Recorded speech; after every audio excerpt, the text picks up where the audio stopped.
Assalamualaikum warahmatullahi wabarakatuh. Perkenalkan nama saya Khusnu Hatimah dengan NIM A1C1181039.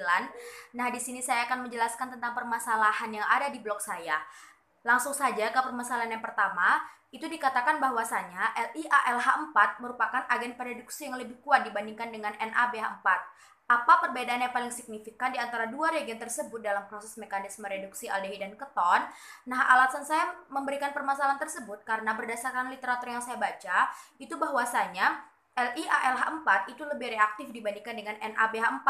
Dan jika ada suatu reagen reaktif, menurut saya pastilah reagen tersebut berbeda dalam hal mekanisme penyerangan dari suatu mekanisme reaksi. Nah, dengan alasan itulah sehingga memunculkan permasalahan saya. Dan bukti dari permasalahan ini terdapat pada paragraf pertama, dan permasalahan ini dijawab oleh saudara Joni. Dan menurut saya jawaban Joni di sini salah karena jawaban Joni ini berbanding terbalik dengan literatur yang saya baca. Nah, menurut literatur yang saya baca bahwa LiALH4 itu tidak bisa bereaksi dengan pelarut protik seperti air dan alkohol dikarenakan dengan bereaksi pelarut protik, dengan adanya bereaksi dengan pelarut protik, maka itu dapat menyebabkan kebakaran. Sehingga LiALH4 itu cenderung menggunakan pelarut aprotik seperti ether. Dan lanjut ke permasalahan yang kedua, itu dari pemaparan materi di atas diketahui bahwasanya LiALH4 itu lebih reaktif daripada NaBH4 dan hanya dapat digunakan dalam pelarut aprotik seperti ether.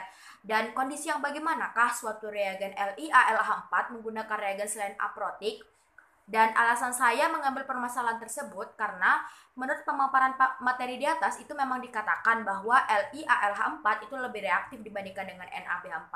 Sehingga penggunaan pelarut aprotik itu memungkinkan terjadinya reaksi dikarenakan jika digunakan pelarut protik itu maka menyebabkan kebakaran. Namun pasti ada suatu kemungkinan yang lain, misalnya mungkin pemberian sedikit demi sedikit pelarut protik untuk meminimkan terjadinya pembakaran. Nah, dengan alasan itulah sehingga memunculkan permasalahan saya. Dan bukti dari permasalahan ini terdapat pada paragraf 3, dan permasalahan ini dijawab oleh saudara Kelantan, dan menurut saya jawaban Kelantan di sini salah karena di sini Kelantan langsung saja membuat suatu reaksi LiALH4 dengan pelarut protik seperti air tanpa mempertimbangkan pengaruhnya di laboratorium seperti terjadinya kebakaran. Dan lanjut ke permasalahan yang ketiga, di sini kondisi yang bagaimanakah digunakan reagen selain LiALH4 dan NaBH4 pada mekanisme reduksi aldehid dan keton.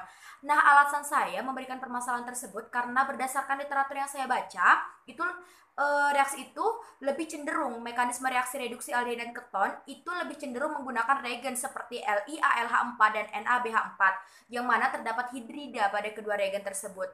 Dan diketahui pula bahwa NaBH4 di sini itu kurang reaktif pada mekanisme reduksi aldehid dan keton, maka menurut saya adanya alternatif lain.